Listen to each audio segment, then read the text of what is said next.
Move your car now or I'll have it towed. That's what I told Karen for the 15th time this month as she stood in my driveway, hands on her hips, acting like she owned the place. Her response? It's a free country. You don't own the street. But here's the thing, I do own my driveway. And after 3 months of this woman treating my property like her personal parking lot, I was about to teach her a lesson she'd never forget. What happened next would trap her for 8 hours, involve the fire department, and make her the laughingstock of the entire neighborhood. Before you watch full story, comment below where you're watching from. Let me back up and tell you how this nightmare began. My name is Mike and I live in a quiet suburban neighborhood in Phoenix. I work from home as a software developer, and the one thing I value most is peace and quiet. 3 months ago, a woman named Karen moved in across the street.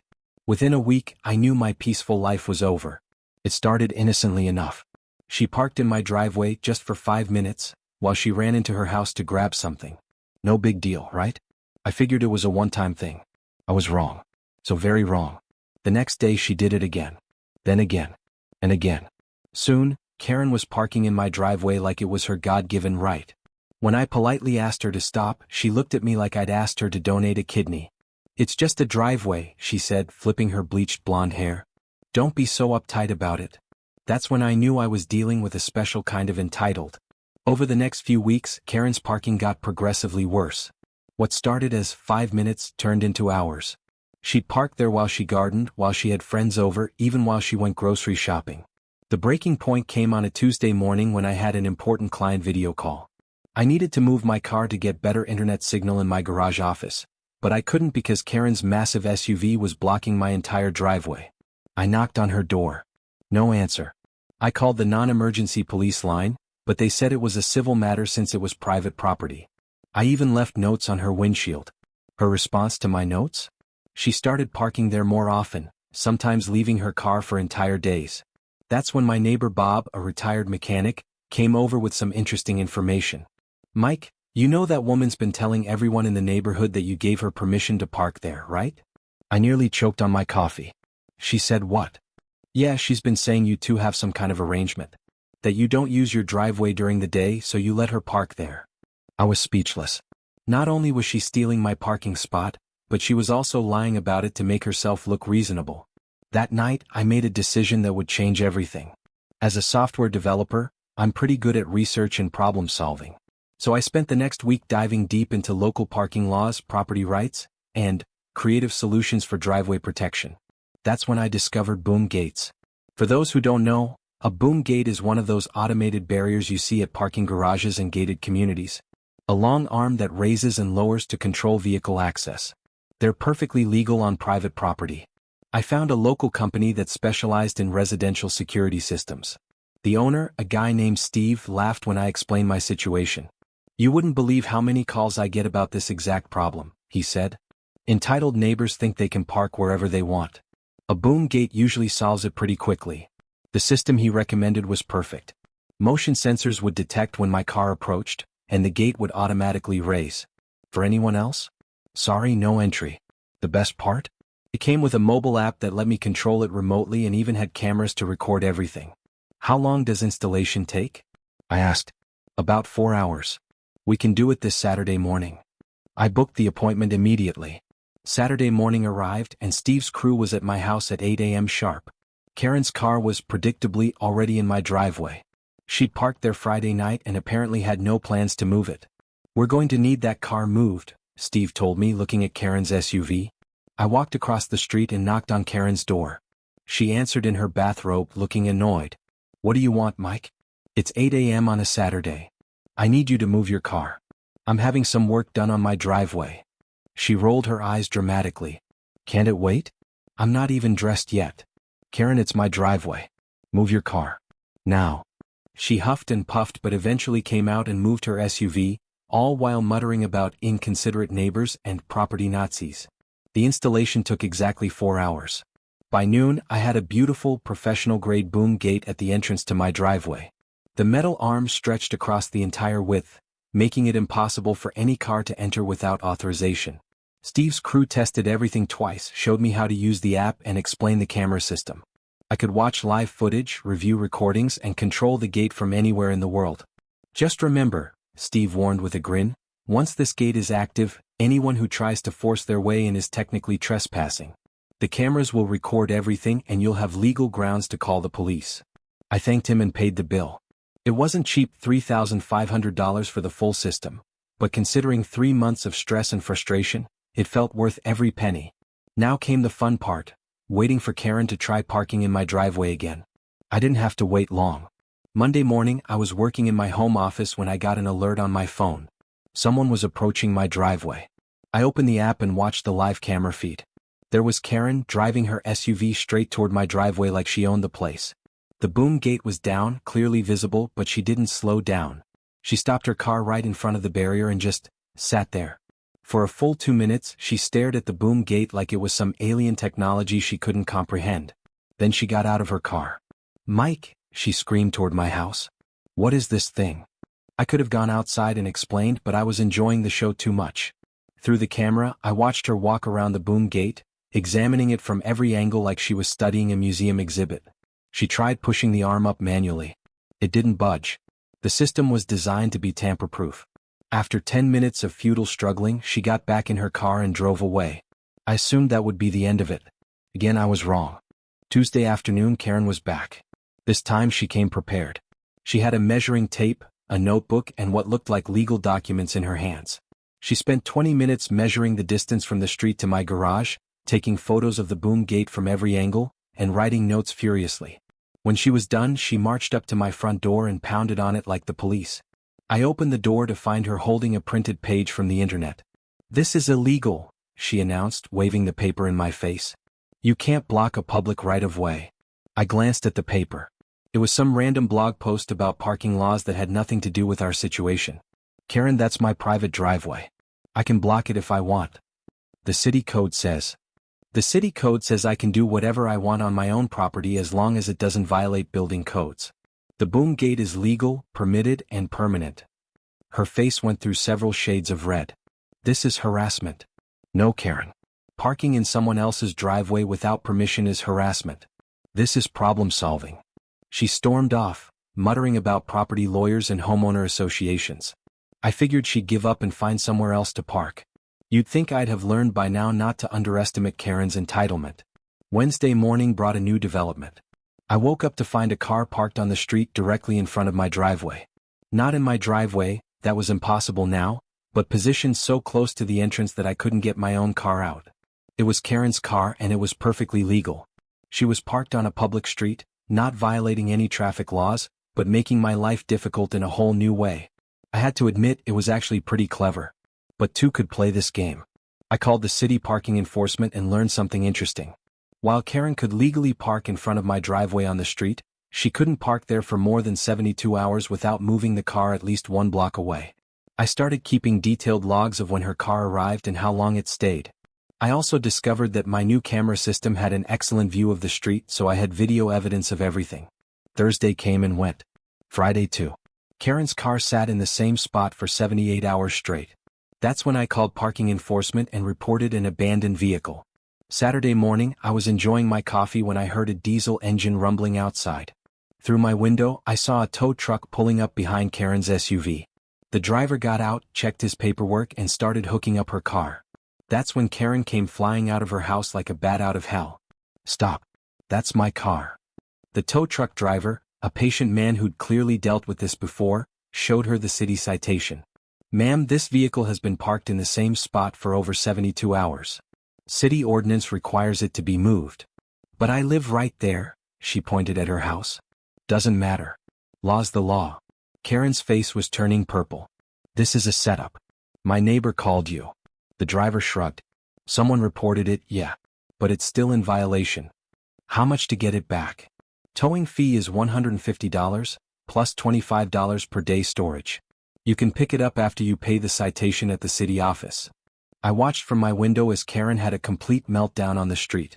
She screamed, she cried, she threatened to sue everyone from the tow truck driver to the mayor. None of it worked. Her car disappeared on the back of that truck, and Karen was left standing in the street in her pajamas.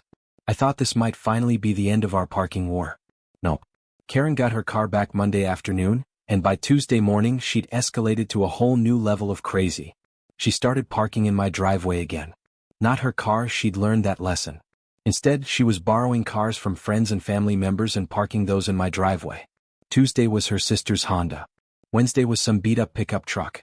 Thursday was a minivan with 3 car seats. Each time I get the alert on my phone, watch the car pull up to the boom gate and see Karen get out looking smug. She'd wave at my security camera and mouth, "What are you going to do now?" The answer came to me on Friday night. See, Karen had made one crucial mistake. She assumed that because these weren't her cars, I couldn't have them towed. But trespassing is trespassing regardless of who owns the vehicle. More importantly, she didn't understand how my boom gate actually worked. The trap is set. My boom gate had a special feature I hadn't mentioned to anyone, a capture mode. If someone somehow got past the barrier, which was supposed to be impossible, the gate could be set to automatically lower behind them, trapping the vehicle inside. Steve had installed it as a security feature in case someone tried to ram through the gate or sneak in when it was open for my car. Friday night, I went into the app settings and activated capture mode. Then I did something that felt a little sneaky but was completely legal on my own property. I manually raised the boom gate and left it up. To anyone driving by, it would look like the gate was open and the driveway was available. Saturday morning, I positioned myself at my computer with the boom gate app open and waited. Karen didn't disappoint. At exactly 9:47 a.m., I got the motion alert. A silver sedan was approaching my driveway. Through the camera, I could see Karen in the passenger seat, pointing and gesturing to the driver. The car pulled into my driveway, completely clearing the boom gate entrance. That's when I hit the button. The boom gate lowered behind them with a satisfying mechanical whir. The sedan was now trapped in my driveway with a metal barrier blocking their only exit. Through the camera, I watched Karen's face change from smug satisfaction to confusion to absolute panic as she realized what had happened. She jumped out of the car and ran to the boom gate, pushing and pulling on the metal arm. The driver, a woman who looked like she was probably Karen's friend, got out and started yelling questions. I couldn't hear the audio, but I could read Karen's lips as she screamed, "It's a trap." Now, I should clarify something. I wasn't planning to keep them trapped for 8 hours. My original plan was to let them sweat for maybe 30 minutes, then release the gate and hopefully scare Karen into leaving me alone permanently. But Karen, being Karen, had to escalate the situation. Instead of knocking on my door and asking nicely for me to raise the gate, she started her performance for the ages. First, she called the police. I watched through my camera as she stood in my driveway, gesturing wildly while talking on her phone.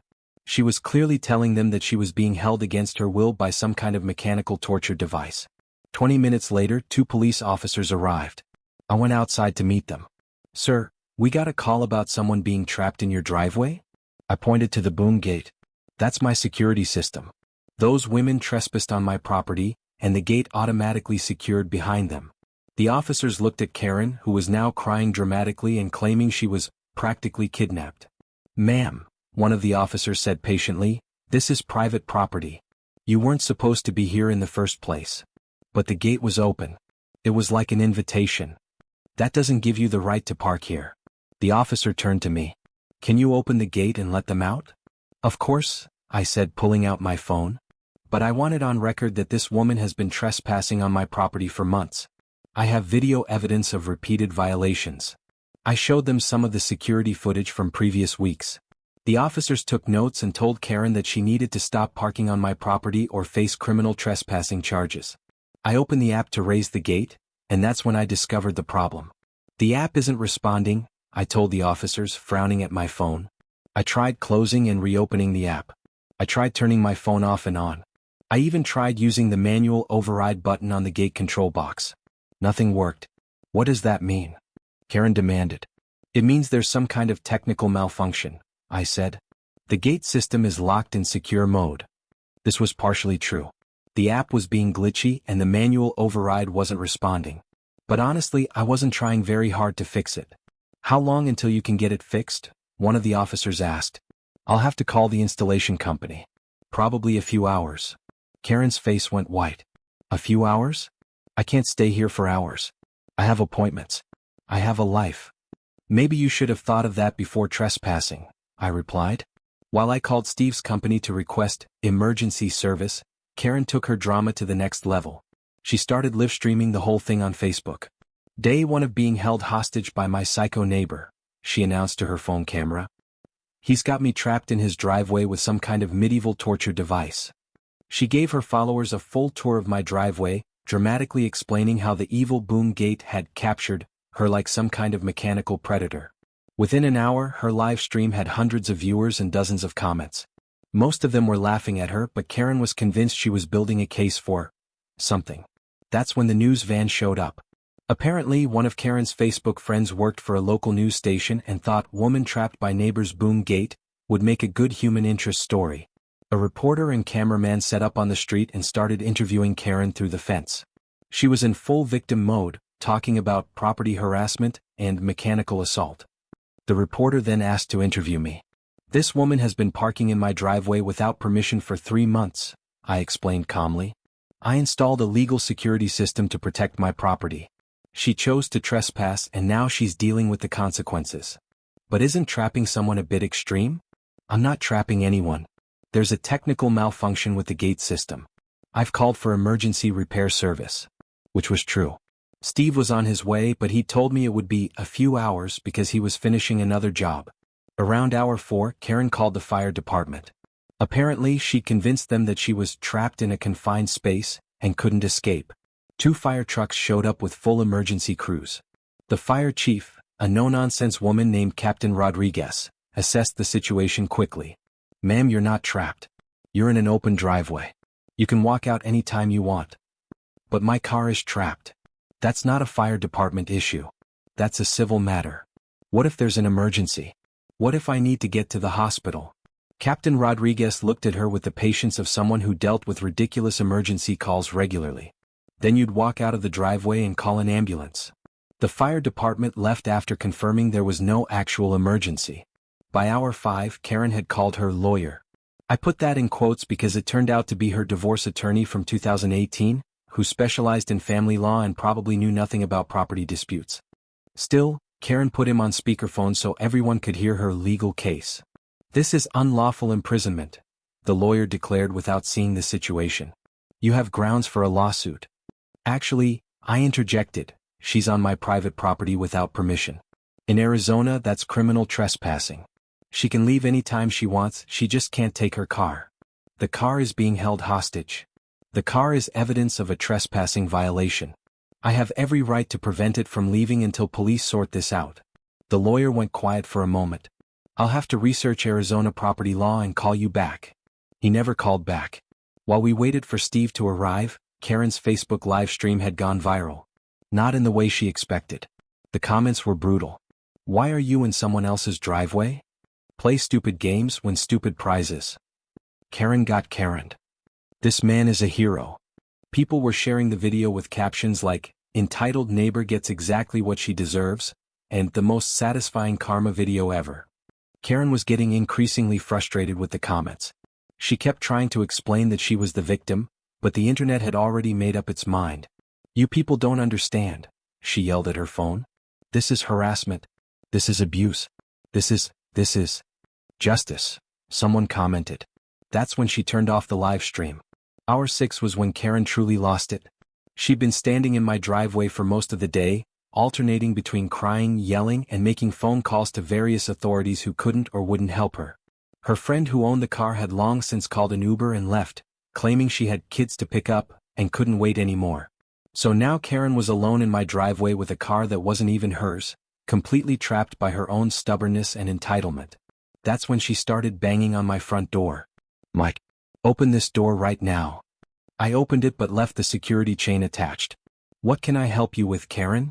I want to make a deal. I'm listening. I'll stop parking in your driveway if you let me out right now. That's not a deal, Karen. That's you agreeing to follow the law. Fine. What do you want? I thought about it for a moment.